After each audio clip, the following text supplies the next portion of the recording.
حق و اعتدال راه عمر، بوده عدل همیشه همراه عمر.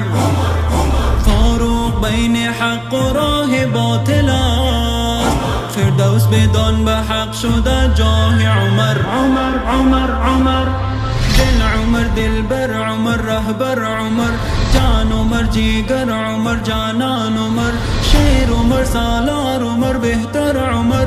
عمر عمر عمر عمر عمر عمر، راه حق و اعتدال راه عمر، بوده عدل همیشه همراه عمر.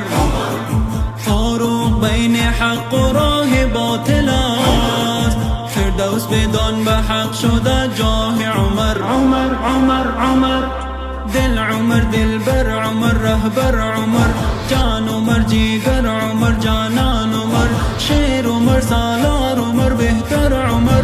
عمر عمر عمر عمر عمر عمر، موت سیمای عمر، خلق با تماشای عمر، اشک زیبای عمر، رونق شبهای عمر، قوت اسلام عمر، هیبت اسلام عمر، فاتح مطلق ایران یمن و شام عمر. عمر عمر عمر، شاه عمر، سلطان عمر، سرور عمر، همراه صدیق و پیامبر عمر، همسر گل دختر حیدر عمر، هیبت شاهان دلاور عمر. عمر عمر عمر، مرد میدان عمر، سید و سلطان عمر، شاه خوشنام عمر، فخر گلستان عمر، آنکه والا گوهر است، عزت نام بشر است، هر زمان تاج سر است، حضرت فاروق عمر است. عمر عمر، دل عمر دلبر عمر، رهبر عمر،